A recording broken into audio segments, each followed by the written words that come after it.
Most people don't miss opportunities because they're lazy. They miss them because their brain quietly filters them out. A promotion signal, a shift in someone's tone, a small change in market direction. The clues are visible, but your brain is trained to ignore them.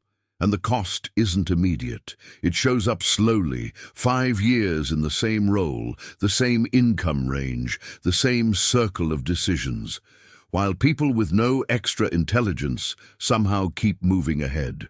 This happens because the brain runs on cognitive shortcuts. To avoid overload, it filters most incoming signals and prioritizes patterns it already recognizes. The problem is simple. When your brain only sees familiar patterns, it also ignores new leverage, which means opportunities, social signals, and career shifts can pass directly in front of you, and your brain will label them as irrelevant. This isn't about intelligence, it's about how perception gets trained. In this video, we'll break down 3 ways your brain filters out obvious signals, and 1 adjustment that makes opportunities visible again. The day usually starts the same way. You open your laptop, check the overnight messages, and start clearing the small things first. A quick reply to a client email, a short update in the team chat. Someone asks for a document you already sent last week, so you forward it again. Nothing complicated, just normal work. By mid-morning, your screen is full of small tasks. One request leads to another. A quick fix here, a small decision there. You solve problems quickly because most of them look familiar. Someone needs numbers for a report. Someone else needs feedback on a draft. A calendar invite pops up and you accept it without thinking too much about it. The day moves forward through small responses, and being responsive feels productive. You're visible, you're reliable. People know you'll handle things. Around noon, a message appears in a group chat. Your manager mentions a new initiative the company might explore later in the year. A few people react with quick comments. You glance at it, assume details will come later, and go back to the task in front of you. Another email arrives, another request, another small decision. The afternoon continues the same way. You close a few tasks, move a few things forward, reply to messages that look urgent. Nothing unusual, just a normal workday. Late in the afternoon, someone on your team spends 10 minutes talking with the manager after a meeting ends. You notice it briefly while packing up your notes. It looks like a casual conversation, nothing important. By the end of the day, most of your task list is cleared. You were busy the entire time. You solved problems. You kept things moving. From the outside, the day looks productive, and in a way, it is. But somewhere between the quick replies, the familiar problems, and the constant stream of small decisions, a few signals passed by that didn't look important enough to notice. The next few weeks look almost identical. The same morning routine, the same flow of messages, the same small problems appearing and disappearing throughout the day. You're still reliable. If someone needs something done quickly, they come to you. If a deadline gets close, you're usually the person who helps stabilize things. That reputation grows quietly, but at the same time, something else begins to shift. During a weekly meeting, your manager asks one of your coworkers what they think about a potential expansion project. It's a quick question. The conversation lasts maybe 2 minutes. You're still focused on finishing notes from the previous agenda item, so you barely look. The meeting moves on. Later that afternoon, you notice the same coworker has a new recurring meeting on their calendar with the manager. You assume it's related to their current project. Nothing unusual. Your day is still full of small tasks. Requests keep coming in.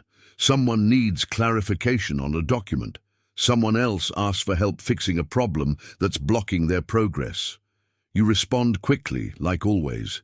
That responsiveness keeps your day full, but it also keeps your attention close to whatever is directly in front of you.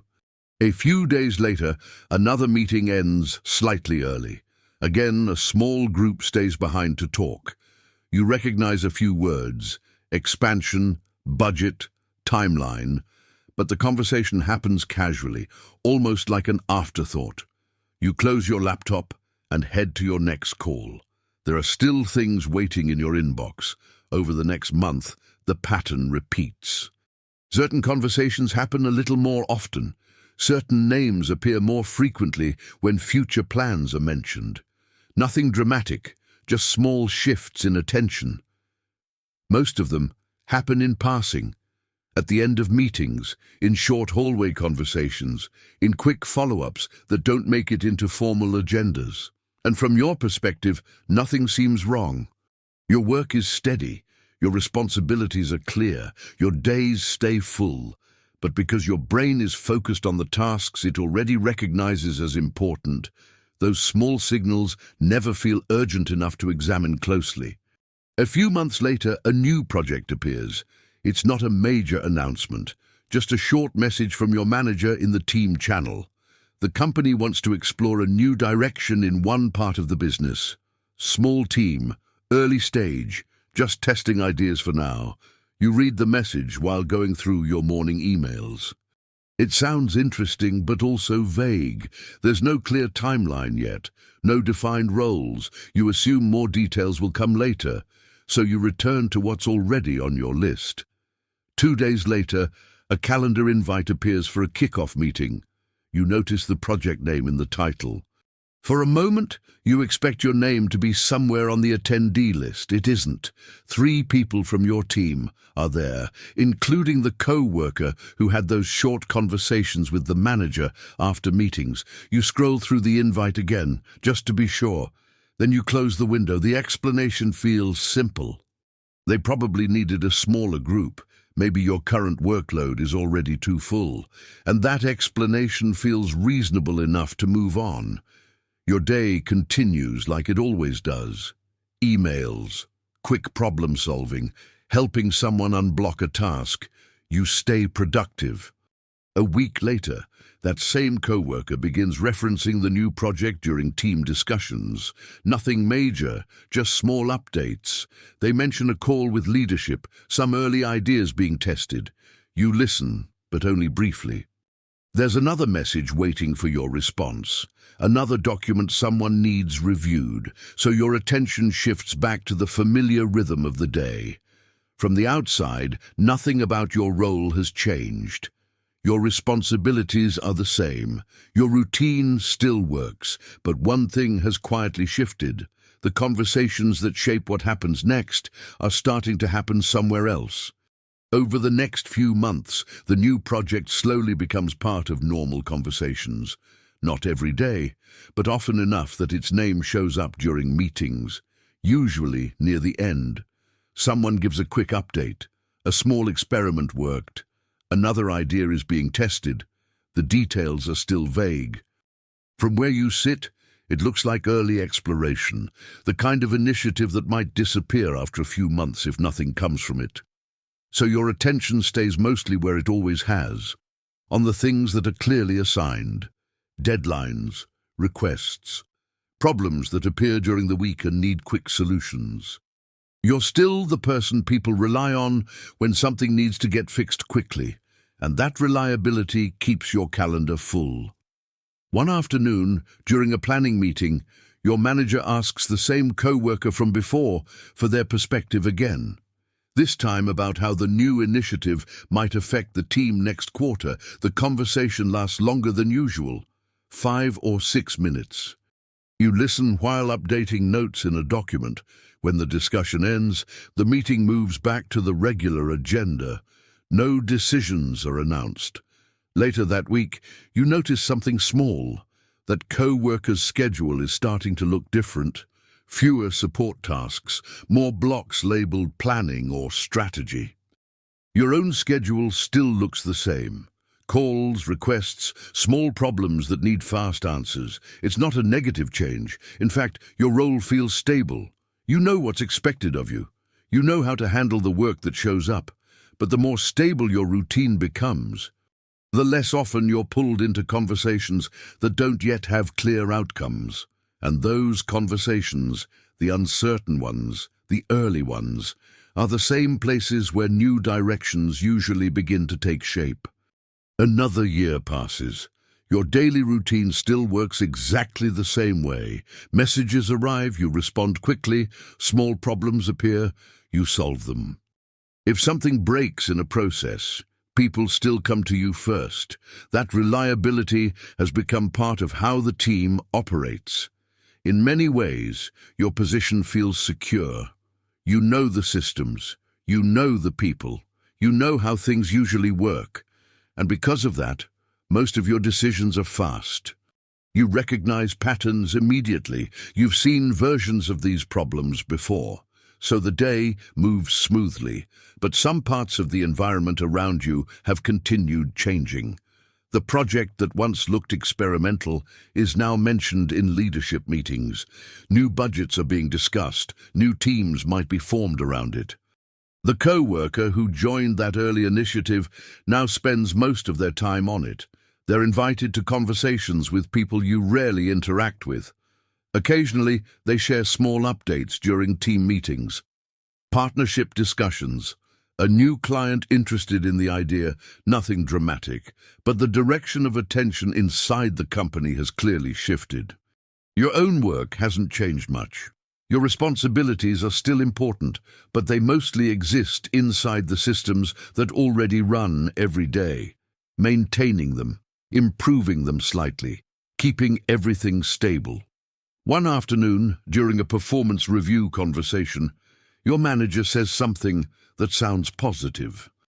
You're incredibly reliable. We always know things will run smoothly when you're involved. It's meant as praise, and it's true.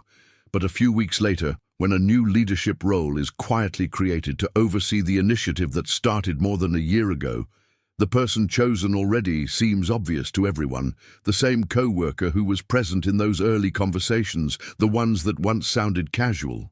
At first glance, nothing about the situation looks unusual.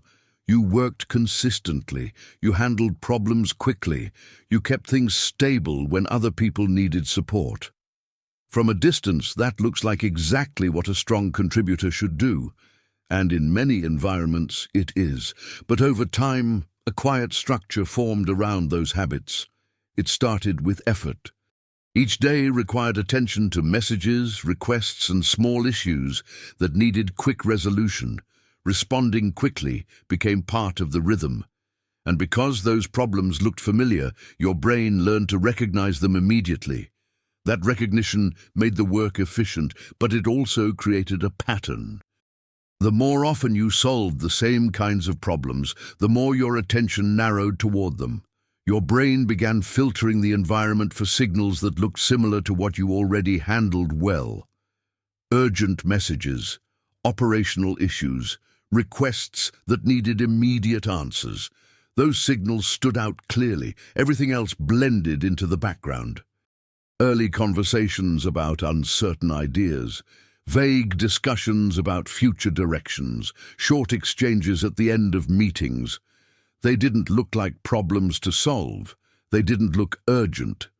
So your brain treated them as low priority, and because attention stayed focused on the patterns it already recognized, your routine became more stable.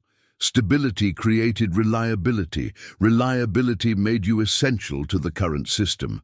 But the more your role stabilized around what already worked, the less often your attention moved towards signals that pointed to what might change next.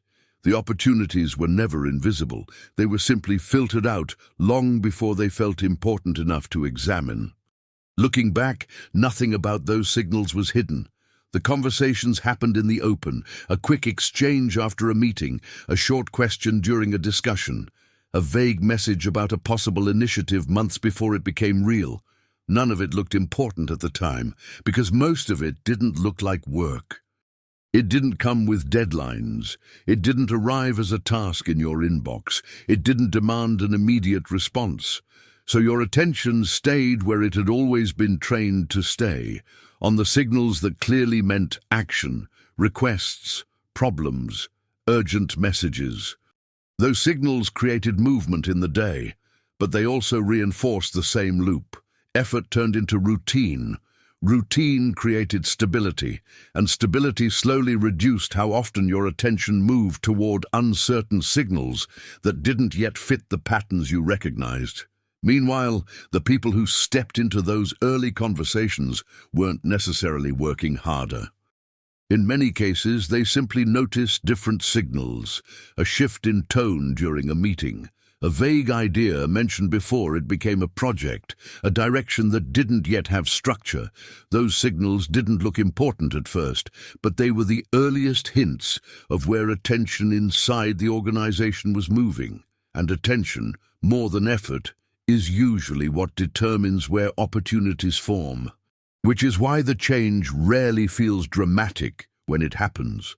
5 years can pass inside a stable routine, the same responsibilities, the same income range, the same kinds of decisions every week, while somewhere nearby, the signals that pointed to the next direction were visible the entire time. Your brain simply labeled them as irrelevant long before they had the chance to look like opportunities.